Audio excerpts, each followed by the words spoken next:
and I can't help. It was very real. It was very real. I can't help thinking about.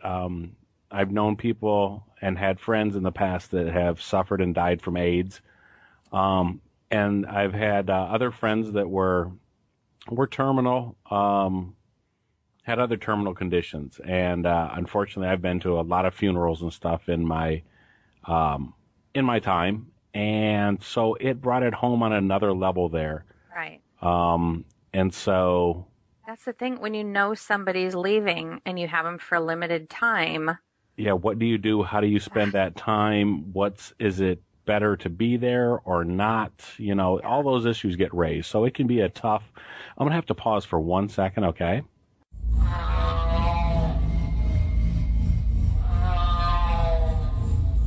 But if you're hearing me, I'm going to assume that it's recording. Oh, geez. Okay. So that could be a bit of an issue, but let me get back on track here. Maybe after this segment, can you shut it down and check? Yeah. Because, I don't want to do 2 more segments and for nothing. Right. Are those sections or segments? Segments. Okay. Just ask Al. Back on track. So there's like I said, there was a certain personal attachment or for me, to this and stuff. So that's where the horror comes in. And you do see a few graphic things. Not when I say graphic, I mean it's not over the top stuff, but I mean it's what you would see in a horror movie. PG-13. Yeah. And then you've got the added thing of, this father was faced with, do you kill your child when she gets really bad? Yeah, because then there's dangers. This is where it comes out of reality a little bit and goes into movie land. But kill or be killed by this person that you love so much, or send her away. That was the other option. Well, yeah, I was going to say there's also this cocktail that they give them, which. Basically, here's your poison. Right, here you go. We're going to take you out in a arguably humane way, but then it seems like everybody knows, or everybody it's really painful. Right. So you kind of find out there's this quarantine. Yeah. That's all they just keep saying. Yeah. Well, when you get really bad, we'll send just them go to ahead. Quarantine. Yes, I'm sorry, we'll have to send you to quarantine, and I think that's how they're keeping everyone's regular everyday life a little more normal and a little more under control, because there's this wonderful place called quarantine where you get sent. Yeah. But we meet a boy who has an uncle that works there. Yeah, well, yeah. It was his uncle. Yeah. And you find out quarantine is not the greatest place to go. It's not all that it's cracked up to be. So, yeah, it's almost like you're infected, you're getting worse. As soon as you start getting kind of that angry thing going on, you get sent there.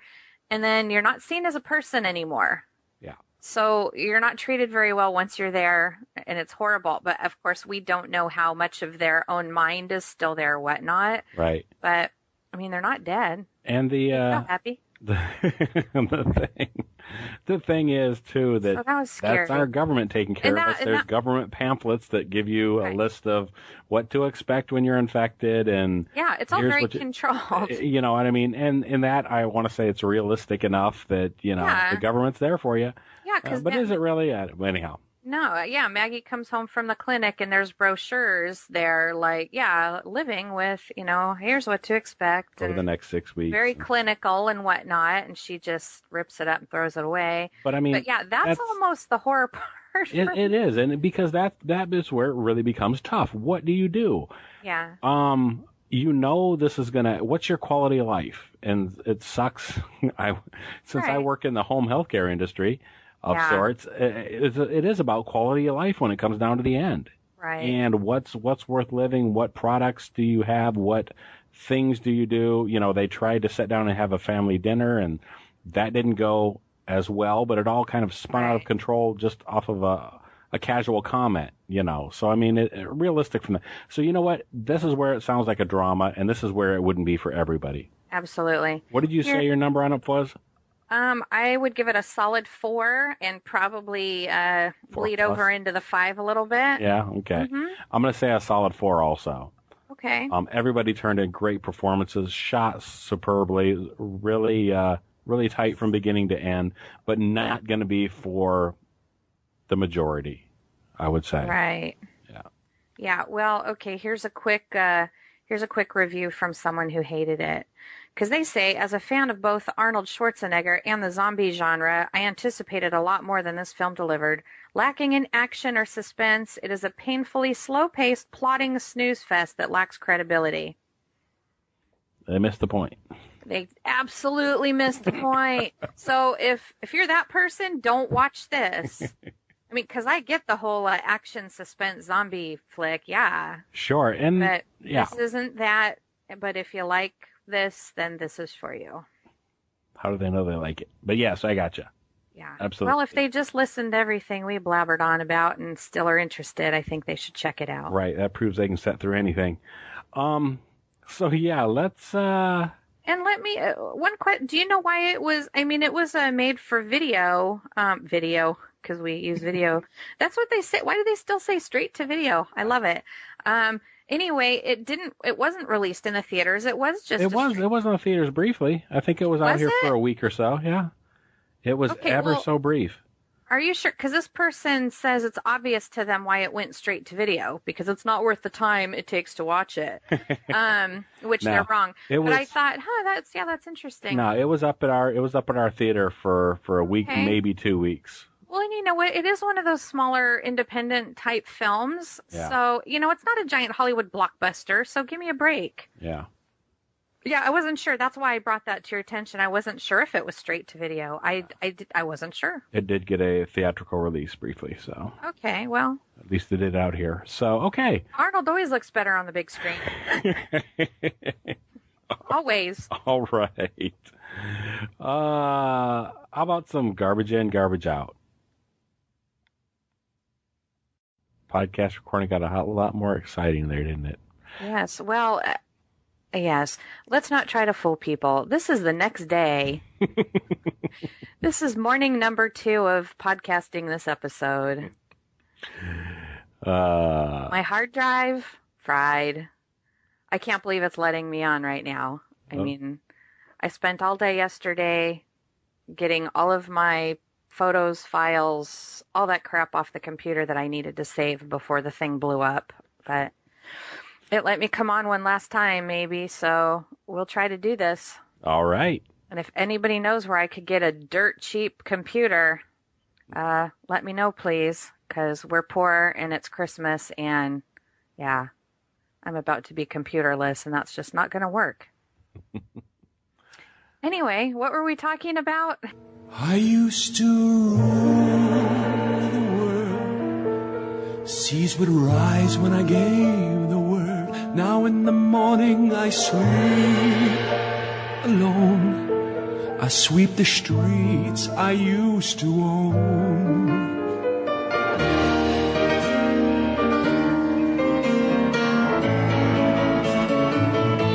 I used to roll the dice, feel the fear in my enemy's eyes, listen as the crowd would sing.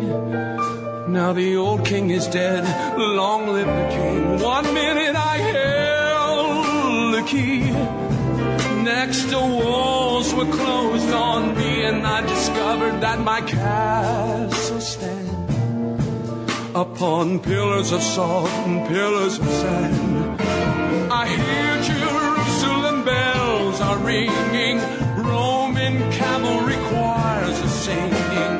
Be my mirror, my sword and shield, my missionaries in a foreign field. For some reason I can't explain, once you're gone there's never an honest word.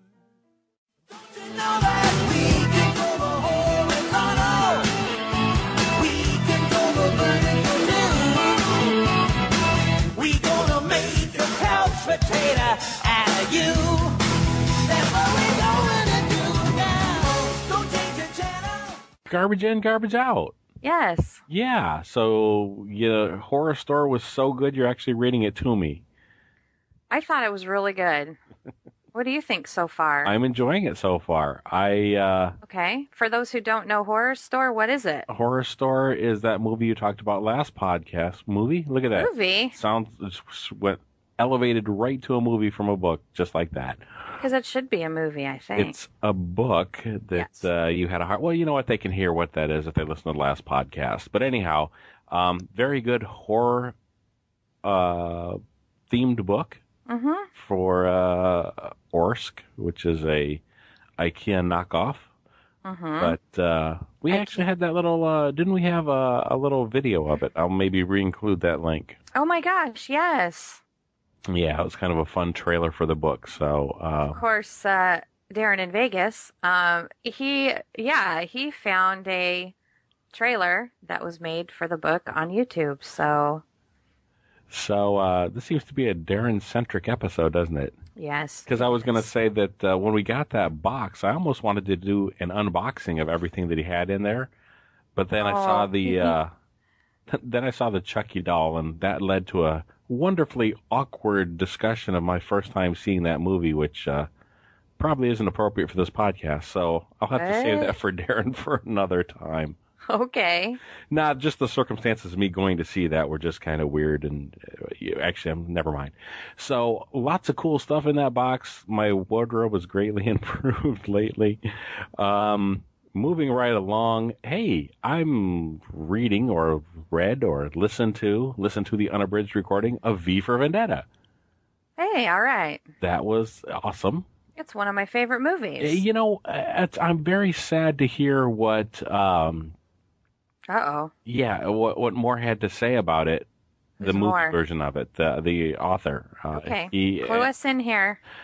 Hip us to what you're talking about. Well, everybody that listens to this podcast is already way too hip and knows all this stuff. Everybody knows that Moore is the one that wrote V for Vendetta. Jeez. Exactly. That's like common knowledge. It's everyday household conversation.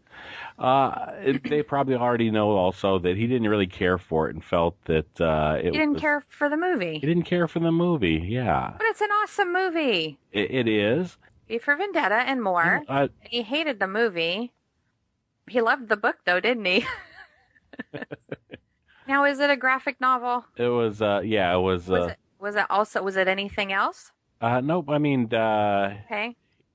Yeah, like Watchmen. Some of the best movies come out of the best. Well, again, that was him again too, and again, I'm not sure how he felt about that one. Oh my gosh, how did he like the Watchmen movie? Because that's my number one movie. I can say that I actually have a number one movie. Yeah. If all other movies had to fall away and disappear, and I could only watch one movie for the rest of my life, it would be Watchmen. Wow. And I mean that. That's a pretty strong statement there, but okay. Yeah. I'd be sad I'd be missing a lot of other things, but I'd be pretty satisfied that was my choice.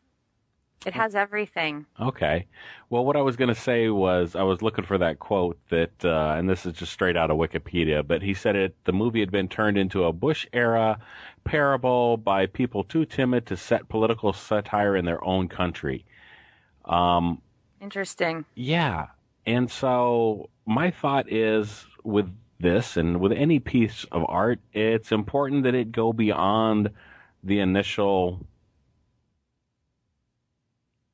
Yes. What's the word I'm looking for? Maybe it's too soon to be thinking. Beyond its initial incarnation so that people can absorb it, enjoy it, and take something different from it. Does that make sense? I think so. I don't know. Maybe it's too early. We're also assuming that, oh, God, what's my computer doing? Oh, I'm not touching anything, and it's starting to flicker and do weird stuff. Talk faster then. Oh, geez. You're going to have to break out the snowball, Mike, and I'll have to join you on your computer. That will be fun. Maybe. Yeah, I think...